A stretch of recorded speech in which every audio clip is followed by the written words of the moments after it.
Hi again, welcome back to Modeliks. This video is about ratios, the fifth section in our dashboards module. A financial ratio or accounting ratio is a relative magnitude of two selected numerical values taken from an enterprise's financial statements.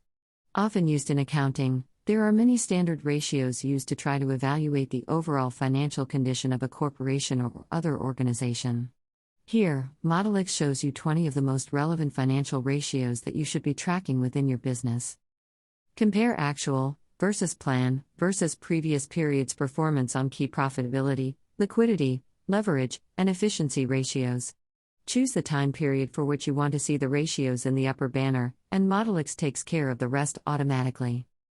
Scrolling through the ratios section will teach you a great deal about your own business, from understanding margins like gross and EBITDA margins, to return metrics, funding ratios including debt, equity, etc. Spend some time here to begin to understand your business better with the ratios section within your dashboards.